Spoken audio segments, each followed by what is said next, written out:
What the heck are you doing to my door? Deborah steps back with her paint roller. Correcting a violation, Thomas. You ignored the warnings. That's trespassing. He points at her footprints. She waves a wrinkled notice. HOA president, I have authority.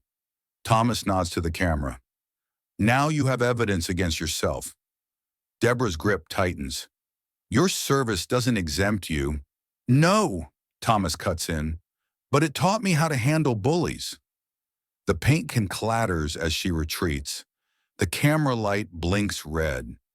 I never imagined my quiet life as a retired Marine would spiral into a neighborhood war. But painting my front door navy blue became the fuse that lit a firestorm. My name's Thomas Reed. After 3 tours in Afghanistan, I transitioned into a civilian contractor role. An IED shredded my left leg. What's left is metal, silicone, and a dull ache that never really goes away. I walk with a prosthetic and sometimes a cane. All I ever wanted was a quiet home to plant roots. Willow Creek Estate felt like the place. Manicured lawns, HOA newsletters about pet etiquette, and kids riding bikes in cul-de-sacs seemed peaceful. That was until I met Deborah Langley, HOA president, aged somewhere between early retirement and Pilates queen. Always wore pastel sweaters or designer yoga gear like she was headed to a lifestyle magazine shoot. Auburn hair in a neat bob, voice like sweet tea with vinegar in it. It started just 2 weeks after I moved in. I chose the house because of its navy blue front door, a nod to my Navy roots before I joined the Marines. One morning I stepped outside with a cup of coffee and spotted a paper taped to that very door. Violation notice. Unauthorized exterior modification. Door color, navy blue. Not an approved palette. Correct within 72 hours. I blinked. The previous owner had the same color. Surely this was a mistake. I called the HOA number. Deborah answered. Willow Creek HOA, Deborah speaking. Hi, this is Thomas Reed. I just moved into 327 Sycamore Lane. I got a notice about the door color. Yes, that's correct, she said. But the door was already navy blue when I bought the house. She replied in a syrupy tone. The previous owner was grandfathered in. New ownership means full compliance. Approved colors are eggshell, gentle beige, and soft alabaster. Ma'am, this color is symbolic. I served. This blue represents my Navy service. Your military history doesn't exempt you, she snapped. Rules are rules. Paint it by Friday or you'll face a $200 fine. Doubles every week. I stared at the phone in disbelief. That was my first taste of Deborah's brand of leadership. It didn't stop there. Next came a warning about my trash cans being visible for more than 25 minutes post-collection. Then a notice claiming my lawn was 0.6 inches above regulation height. She even flagged my American flag, saying it was too large per HOA specifications. Each citation came signed in perfect cursive, Deborah Langley, HOA president. I tried to ignore her, but the letters kept coming, so I decided to fight back. I reviewed the HOA bylaws, found a clause buried deep under architectural guidelines. Reasonable accommodations may be considered for residents with verified service-related disabilities. That clause became my lifeline. At the next HOA meeting, I walked in leaning on my cane.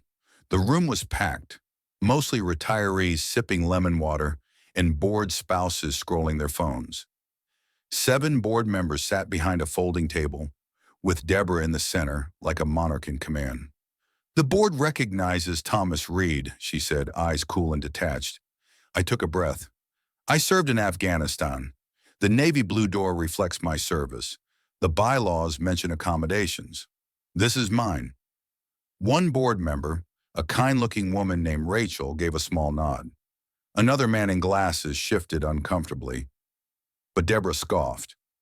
Mr. Reed seems to think military service entitles him to ignore community standards. If we make one exception, we'll make 50. I opened my mouth to respond. Next item, she snapped, slamming the gavel. That night I got an email. $150 fine for disruptive behavior at HOA meeting. That's when I realized this wasn't about aesthetics. It was personal. Deborah needed control, and I was her newest target. So I played the long game. I trimmed my lawn to the exact height listed in the manual, 2.5 inches. My trash cans were back in the garage within 10 minutes of pickup. I measured my flagpole, 6 feet exactly, but I didn't change the door, and the fines piled up. I installed cameras, 4 of them, one over the door, one facing the driveway, one by the side gate, one out back, just in case. Days later, another violation. Unauthorized security equipment, immediate removal required, I responded. With a letter quoting state law, homeowners have the right to install surveillance on their private property. She didn't respond, not in writing anyway. Then came the breaking point. I was called away for a 3-day conference at the Pentagon, routine contractor work. On day 2, I was at a cafe in Arlington when my phone buzzed. It was Greg, my next-door neighbor. Tom, you're not going to believe this. Deborah's at your house with paint. What? She's painting your front door. Beige.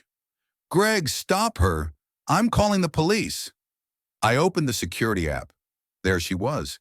Deborah, latex gloves on, a roller in one hand, a tray of beige paint in the other, calmly defacing my property like she owned it. Greg approached her on the feed, clearly yelling. She shoved a paper at him. Her stance was pure defiance.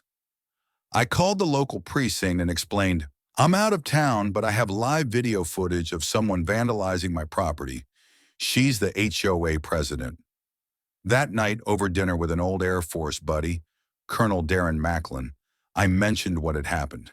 Show me, he said, setting down his glass. I played the footage. His expression hardened. That's illegal. She doesn't have that authority. He made a call to his brother, a DA in the next county. 10 minutes later, I was on a 3-way call with both. The DA asked, do you have copies of your HOA bylaws? Yep. Any clauses allowing unilateral property alterations? Number requires board approval, written notice, and court review. Then she's toast. Colonel Macklin got on the phone with the officer at the scene. This is Colonel Darren Macklin, U.S. Air Force. I'm calling in regard to a potential criminal act unfolding at 327 Sycamore Lane. I watched the officer's demeanor change. His stance stiffened. He stopped writing and marched straight to Deborah. On camera, I saw her smirk dissolve. She argued, pointed at her papers, then threw the roller, splattering paint across my brick, mailbox, and even a nearby bush. Then the officer placed her in cuffs. I caught the earliest flight home. When I arrived, I wanted to cry. The door was a streaky mess. My porch and shutters had random splashes of beige. Even my U.S. flag had dots of it. Repair estimate, $3,200. But I had what mattered, evidence. The DA pressed charges, criminal trespass, vandalism, destruction of private property. Deborah hired a lawyer who claimed her actions were within HOA remedial bounds. Didn't work. My attorney presented the actual bylaws. 3 board members testified they were never consulted. One even said she had warned Deborah to back off. The trial was surreal. Deborah arrived in pearls and a blazer like it was a job interview. When the footage played, her painting, yelling, then flinging the roller, the room gasped. The judge was a tall, no-nonsense man with military pins on his robe. He asked, "Did Ms. Langley know about your military status and disability?" "Yes, Your Honor." His expression turned to granite. Colonel Macklin testified.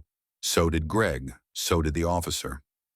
Deborah's lawyer tried to argue community preservation. The judge wasn't having it. You are not a court. You are not law enforcement. You are not above the Constitution. Then came the verdict. Deborah Langley, you are found guilty on all counts. You are sentenced to 6 months probation, 100 hours of community service, $4,800 in restitution, a $12,500 fine, and a 5-year ban from any HOA board or leadership role. She burst into tears. This will ruin me. I was just protecting the neighborhood. The judge didn't blink. You should have protected the law instead. As she was escorted out, sobbing, I felt something deep inside me settle. Weeks later, my door was restored. Same navy blue, even glossier. Neighbors who once avoided me now waved. Greg came over with beers. Rachel from the board dropped off cookies and said, "You did what none of us had the courage to do." Deborah's name was scrubbed from all HOA correspondence. A new president was elected, someone reasonable. I still get glances. Some folks whisper, some think I went too far. But when I stand on my porch, cane in hand, American flag fluttering behind me, I know one thing for sure: bullies only win when you let them. And Deborah Langley, she picked the wrong Marine. If this story moved you, don't forget to like, share, and subscribe for more powerful tales of resilience and justice. Your support allows us to keep delivering valuable insights and stories that inform and inspire people everywhere. Thank you for watching Work Story, and see you in the next one.